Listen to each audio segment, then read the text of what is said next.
doing something a little bit different today. Without the OP10 meta on the sim, we're a little starved for gameplay. So we actually have some paper gameplay from another channel going over a very unique OP10 Nami decklist against one of the new OP10 leaders, Usopp. And I thought it would be a great video to just go over, react, see if there's any changes, and just go over some new meta stuff. Namely, the decklist is Usopp's here, which is the new kind of blue-black leader. And, you know, it's some very basic abilities. It's not Sakazuki, right? So all your Dressrosa type characters with a cost of 2 or more gain +1 cost, so kind of evading some cost-based removal. And then on your opponent's turn, if one of your Dressrosa type characters would be removed or KO'd, so you're thinking like Gravity Bladed or, you know, just KO'd with any black removal spell or event spell. I'm still in Magic, but if you have 5 or less cards in your hand, draw a card, which is pretty good. There's a lot of ways to dump out cards in this deck, as you'll see kind of from the later availabilities. Now, this card is absolutely insane. This card right here, as a 1-cost searcher, specifically kind of leader locked, you may rest your leader or one of your stage cards, and then you have to have leader Usopp. But look at the top 5 cards of your deck, reveal up to 2 Dressrosa type cards other than Leo, place them in your hand. So you got a searcher that's very leader locked, lets you go through and grab a lot from your deck. Then you have later synergies, like you have Rebecca's, you have Hina's, you have like the one of Pudding for crazy hand sizes, and then you have like Moria's in there, and then notably you have like the new kind of 7-cost Moria. If a character with the cost of 8 or more is in play for you, if there is a character, actually, this doesn't even say for you. I'm not sure if this is a translation error, but I'm assuming this is for you. Maybe it's not. It's even more crazy. So if you have your own Moria, you play this, you draw a card, then reveal up to 2 Dressrosa cards with a cost of 7 or less. You play one of the revealed cards and play the other one rested if it has 4 or less. Just absolutely insane way to start dumping out your hand. Like you could play this, like insane. I'm not sure if there's a translation error on the site for this, but absolutely insane card. So I'm excited to see where kind of this stuff goes. But that's the Usopp decklist generally. I'm not sure if this is the decklist specifically, but this is a good example decklist of what we have to expect. The Nami decklist, this is OP09. I don't think so far that there are any big OP10 kind of additions to the decklist. I could be wrong. Some people have been trying to Cavendish. I made a video on how I don't think that's really that great in this metagame right now. But the whole reason that the opponent, or I should say the player, is specifically playing this deck list is the fact that I made a video about how this deck technically has like 4 searchers, right? You have the 1-cost Nami, which searches events. You have Galdino, which searches the Baroque work types cards and Crossguild cards, so you're also including Desert Spada and the Crossguild searcher. But I also found out through this video that yes, Mr. 1 actually is searchable through Mr. 3. It's the way like the bracketing or the quotations works in these cards. So brackets is Crossguild, so it specifically has to be Crossguild type. But for Baroque works, it could be former Baroque works, but because it's in quotations, it's actually possible to get Mr. 1. So I thought that was really cool. Definitely this is my latest version of this. Let me know if you want to see more OP09 gameplay of this. And then you have the Crossguild searcher, which can actually search for itself, which is the key to this card. So 4 searchers alongside the Moji. They're doing something similar in this deck list, but a couple more changes. So I'm excited to see kind of where the games go. I watched the first like 2 minutes and I was like someone sent it to me on the Nami Discord and I was like, okay, no, let's go through this whole game like kind of separately. Now I have the video itself muted because there is some music going on in the background. Don't want to get DMCA'd here, but we got the life going off the top here, right? So 4 life versus 5. Kaya and Searcher off the rip. Opponent going first, or sorry, our Nami player going first. Searcher off the top is correct. Do not Kaya there if you don't have to. 4 cards, they're gonna grab you, so you're gonna see a good example of how it can search for itself. The Crossguild searcher can search for itself, and the whole point of this deck is to kind of piecemeal over time, just draw 1 card at a time, and over time you just gain all this like incremental card draw that you may have from playing individual cards over a separate amount of turns. So they're playing that 1-cost searcher by tapping down their leader. This is a great play on turn 1, on the play, on the draw, whatever it is.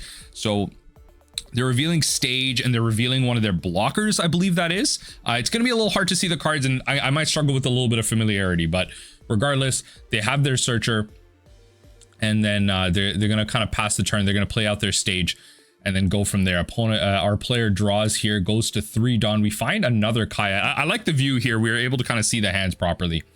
pay 1, Searcher again, which is correct. See if you find a dead card. I think we might whiff here. No, okay. So this is where we do some interesting stuff. So we're actually playing Crossguild blockers. Now, I kind of like the addition. I think it's interesting. I just don't know what you're losing for that, right? Like 6 costs, blocker, draw 2, discard 1. So it's 2 for 2. So they're going to Kaya here and then discard 2 cards. I'm interested to see what they lose here. Definitely one of those. And then, yeah, the Searcher, the 2K is correct here. But actually, I may not have discarded the 2K here because, yeah, those cards draw you cards, but you're not able to play them at all. So I would discard this and then definitely, yeah, discard one of those. I don't know. I guess I probably would have Kaya'd, but I may have actually just left it because there's a lot of valuable cards in your hand. I probably would have just gotten rid of another Mellow and kept up the 2K counter. But to be fair, you're also expecting they're probably not attacking you with too much this turn.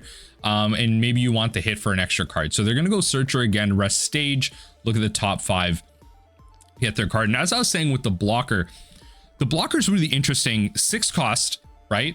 And it draws 2, discards 1, but you play the card. So it's 2 for 2. It's 6 cost. It's a lot of Dawn. And yes, it's an additional target, but what are you losing for that? If you remember my deck list from what I just showed, it's pretty tight already. Like, I guess you got to lose like Mr. Ones or something, but it's pretty base. Like, you're not playing White Snakes. Like, you're taking some hits. So I'm interested to see how they kind of built it out. And hopefully we get the win here to be able to see through the whole deck list. But so they're gonna swing here. We're gonna take the hit. No trigger. We find a Mr. Galdino. They play out a 2-cost blocker and kind of pass the turn from there. Now, one thing I highly recommend for all Nami players as we find another Searcher is to take a uniform amount of time on all your triggers. What I recommend is doing that as a bluff, as our opponent, as I keep saying opponent, as our kind of Nami player here thinks about playing a Pilaf, they instead play Searcher. We have access to 2 kind of Mr. Ones, which I guess they're playing, but you can't choose those off of the Crossguild Searcher. You have to look for Crossguild. So we find a kind of Searcher there. So the 6 cost is still on the board. I wish they would just kind of take that into hand for consistency. Okay, so they're going to grab. Interesting that they picked the 6 cost over the blocker. I guess that's interesting because then, you know, you have more targets for Moji. So I guess that makes sense. I like their kind of altered Nami here. I'm just kind of noticing that now. So they're going to pay 3 Dawn. And they're going to draw 2 cards. This is really aggressive. And I kind of rate this because I wouldn't have done this, but based on the board here, they only got 1 leader attack with, and they got like bear counters. Actually, fair enough. They got emoji too.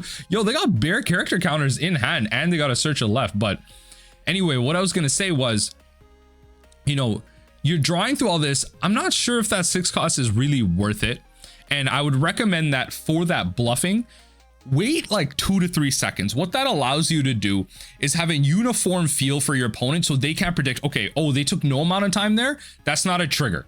But if you take a uniform amount of time each time with or without a trigger, maybe 2 to 3 seconds, right? You have to train yourself. You also don't want to slow play, but 2 to 3 seconds, look at the card. And that way it makes it feel like, oh, it may be a trigger, but opponent, you know, like the Nami player is like, oh, you know, thinking about whether or not they want to trigger it or not, right? You know, sometimes you want to trigger your White Snake, sometimes you don't. So we get a counter out on an attack here, counter out on the 5K swing here. So I imagine we'll attack there. Good that we attack first, put the blocker in front of that. Interesting. I mean, like, we still get rid of a character. And then oh yeah, we get a draw effect when it dies. So the blockers are important. I actually didn't realize that's how that KL worked, but yeah, that's fair if it's removed by an ability. So we start off with top 4. Big problem with this Searcher is that sometimes you do whiff because it's only 4, but we managed to find the Mr. One. So we know there's at least 4 Mr. Ones. I'm really interested in this deck list. We're taking some losses on what we're playing and what we're not playing. I'm really curious as to how they're building this out. So they're at 7. They're drawing 2. Discarding 2. I imagine this might actually be kind of a poopy matchup. I mean, look, once they get to Rebecca, once they get to Moria, they're going to be starting to play to some bigger things. Rebecca's obviously a 4K power character. Regardless here, we got ourselves a blocker. We have some characters in hand to counter out with. Like we have just a Mr. One, I think. I think we just have a 1 of Mr. One or 2 Mr. Ones. Yeah, so noting that the 6K does not actually have a counter on it. The 6 cost, I should say. So they're going to reduce by 5 costs there. Then they're going to play out the Rebecca. Oh, Lord. This is going to be some crap here. Okay. So they're going to draw a card. They're going to draw a card. Wait, why did they draw a card? Oh, wait, yeah, because Usopp increases. Right. Wait, I forgot that synergy. I gotta pause it here. I thought you needed Moriel, but right. Usopp just turns this into an 8 cost. So of course it's an 8 cost by itself and it just draws a card. Yo, this card is insane.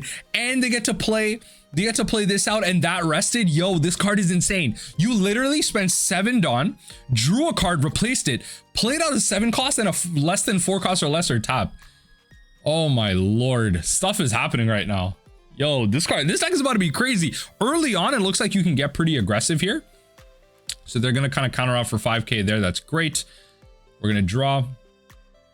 We're gonna go to 9 Dawn, spend 1, searcher first. And you notice how like all the searchers have hit so far. Looks like we might whiff here. Oh no, we have the Spada. That's good. Yeah, so Spada is a Baroque Works card, which is also great. So one of the natural cards you're already playing in Nami. But the hand's not looking super good so far. I think we might have to spend some Dawn and play out another blocker. I think that might be, you know, yeah, and then hold up 2 Dawn for 2-year counters here. So draw 2, which is nice. Oh, nice. We found a character to counter out with. And I would probably, I mean, I guess, like, let's see. Would I pitch the Spada here? I know there's a rubber band in there. And I guess because you drew the gavel. Yeah, I guess because you drew the gavel, that's a fair call.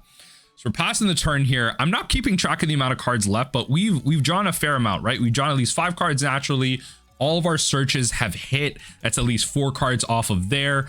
We've drawn twice off of our blockers. Like, we're around 25 cards left. Actually, no, we've Kaya'd twice as well. We're close to 20 cards left in deck. We're very close to 20 cards left in deck if I think about it. We've drawn to kind of 4 times. That's 8. Yeah, we're really close to that. So they're gonna swing in for 7k there, and then we're gonna kind of operate with a counter here. Interesting that they discarded the character there. We're gonna mill 2 more. We're definitely at 20 or less at this point. A really good spot to be with 4 life. Really fantastic spot. Obviously, we have to think about the amount of cards that are left in the trash here. I haven't been keeping track of that too well, but it's gonna matter for the 7 cost Luffy here. And so now we're gonna attach some Dawn. We're gonna be swinging in big here. 7k attack lead, or 9k I should say, attack lead.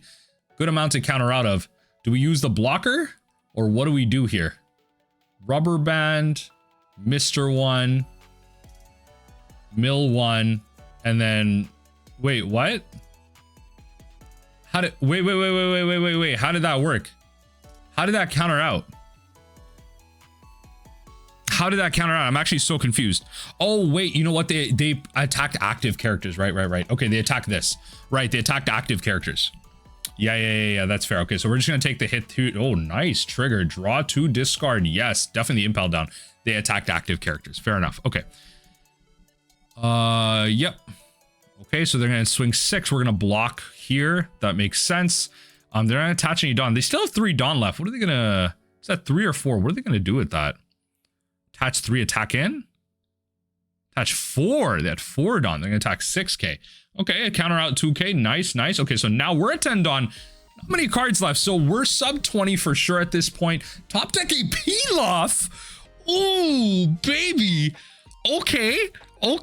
Let's spend some Dawn here. Let's think about how we want to do this. So definitely rip Pilaf initially. You 100% you rip Pilaf. Draw 2. Okay.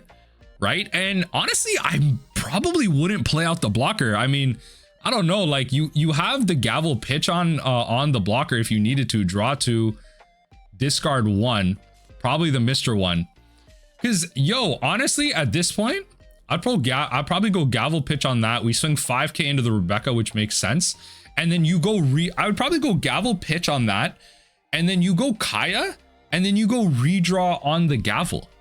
Or sorry, on the love, and then you just keep it going from there. Because at this point you have to think about, we're low on cards in deck. We just have to counter out with a bunch of things.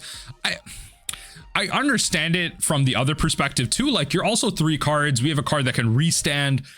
There could be a fair amount of attacks coming your way, but I don't know. Like, I don't think the board is terribly threatening based on your hand. There's a lot that can be done already with 1 blocker.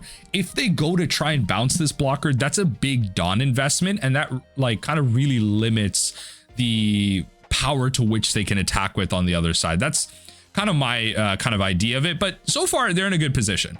I don't actually blame them for playing out the blocker. It's just not something I would do. So bounce one of the blockers, fair enough. But again, that's a 6 Dawn investment. They just bounced, bounce back some more gavel fodder back to hand. So that's kind of good there. We have the 2K off the Kaya. Obviously, if we don't have to use the 2K off the Kaya, that'd be ideal. This is the turn where you just want to take hits. Just start taking hits. I'm not even lying. Just start taking hits, right? Because maximize your triggers. They're going to swing 6K. I would not use the Kaya here. They still have 4 Dawn. You have to be careful about how you counter out here. I honestly, you could just block here. I would just block here. Yeah, I would just block here. Perfect. I would just block here. That's great. That's an easy attack kind of out of the way with your resources. Currently, they have access to 3 attacks. You have 3 life, right? You need to counter out of one of these attacks. You get a restand going. Maybe one of your triggers draws you into more characters. Stuff to think about, right? So 5K easy. Okay, so that's you winning the game right there. No, don't take the 5. Yo, the peel off trigger off the top though. Folks, it's going crazy. When Nami is this easy to play, nah, you're only swinging 5? You're only swinging 5? Yeah, counter out there, counter. You essentially have the win in hand. So it looks like they're asking for the amount of cards in trash. Luffy, I'm forgetting how many cards you need to put back. Thinking about should they take this. You can counter out this. It's only 5. It's only 5. Wait, what are you countering out with? Why gavel? Why gavel pitch here? Mill 2? Okay. How many cards do we have left? We gotta have like 8 or 6 cards. I've been trying to keep a rough track, but not exactly. Opponent, I mean, there's no way they win now. There's no way they win now. Right? So they swing 7, take the life, 100%. No trigger, just the mellow. Just the mellow. Opponent is looking to play something here. Gotta be careful. Looks like blocker. Yeah, they got 3-cost blocker. I don't know why you would play that, but I guess, it's just a draw card. 3-cost blocker. I don't know if that's exactly what you wanted to do here. So it looks like they're going for a restand, maybe another attack. Like now's the time to pounce. But you definitely don't, like as a opponent to Nami here, you go for lethal or you don't do it. Don't take the Nami player to 0 life, right? I've said this to so many opponents who have asked, like, what's the #1 tip you can give against playing against Nami? In a situation like this, don't attack. Don't attack, because the character that's like, you could potentially just give me a Nami here. They gave me emoji. Like you potentially could just give me the card I need to win the game. That's not even a trigger. Every single card you give me off of that has value. Oh my lord, let me draw the peel off. Okay, yeah, GG's. I mean, what is that? 6 cards? That's the game right there. I mean, Crossguild Nami actually kind of working out here. I'm interested to adapt this list. So we go peel off. We know we have the 2 Kayas here. Pay 1 Dawn. Let's see it happen. 1, 2, draw 2 cards, play the other Kaya, discard 2 cards. Let me see it. Let me see the big W. Kaya, replace that character, draw the last card, and that's GG. So we'll kind of pause it there. It looks like so far the Usopp deck list is like relatively slow. I actually, you know what, like I had a lot of criticism in terms of like the things I wouldn't do, but regardless of how it was done, I see the reasoning as to why the Nami player did them. Like they were honestly like legitimate decisions as well, based on the board state, based on their understanding of what was going on. Like I was not focusing on their hand at all, which I didn't think was terribly relevant right now, but it just felt like they were doing good things. Like even though I wouldn't have played out the blockers actually ended up doing a lot of work for them. So hey, you know what? I'm perfectly happy to be wrong here. Really interested to see how good this blocker can actually be. It didn't look like they were playing a full play set of like the Moji situation, which is the Moji Richie situation, which is interesting. I'll have to go back and kind of parse this deck list. So I'm really interested. I can't remember if the user that sent me this video is actually the person playing in the back, so I'll have to kind of ask that. But I'm interested in this list for kind of OP10. Not sure if this is exactly what we want for OP9, but it's a really cool matchup. Let me know what you think in the comment section down below. Are you excited for blue-black Usopp? There's a lot of powerful things that this deck is doing, but it looks like Nami is still able to do like some fun meme things. This is not a traditional Nami list, but I'm happy to see some of the brewing that the community is doing that I'm able to showcase. is also making its way into locals, that y'all are trying that too. Because at the end of the day, one thing I want to point out is it's not always about being competitive, right? A lot of people talk about my videos, oh, you're not playing ranked, it's not the same amount of opponents. Well, you know, I'm sorry, buddy, but you're not always going to be playing the single best opponent at, you know, like regionals, top 8. Like, you're not going to be playing the most, you know, high skilled player of every caliber in your region. You are going to be playing against bad players, medium level players, like players of equal skill level to you. And that's all going to happen at locals, because that is what that mix is. And so I want to prepare y'all for just the general audience. And if you watch more games over time, you're going to obviously learn some of the more in-depth, like high skill stuff, and then doing some practice on your own. But again, stuff like this is really valuable. I'm not saying this Usopp player was bad. Just felt like an average game. Like, they probably made some bad decisions, they probably made some good decisions, but regardless, you're allowed to play out these meme decks. You find success with them. You notice that when you play out these searchers, like, you pay 1 Don to draw a card. Would you pay 1 Don to draw a card? That's essentially what these searchers are saying. Over time, you play like, you know, anywhere between 5 to 10 Don to draw that many cards. That's a pretty good rate. 5 Don, draw 5 cards, 10 Don, draw 10 cards. You would pay that rate. Don't lie to me. If you had a 10 Don card in Nami that said 10 Don, draw 10 cards, you would pay that rate. That would be one of the most busted cards in Nami ever. I'd be playing those as 6 copies. I'd be cheating, putting 6 copies of that in my deck. That card would be so good. Like, I don't know what to tell you. The card is so good. But regardless, this is what happened in kind of this video. I'm excited to see. Let me know if there are more links to some OP10 videos that I can kind of react to. I'm excited. I want to live vicariously through y'all playing OP10 while I bum around in OP9 for now. GG's to the opponent, to the Nami player. And here's some more games of OP10 Nami.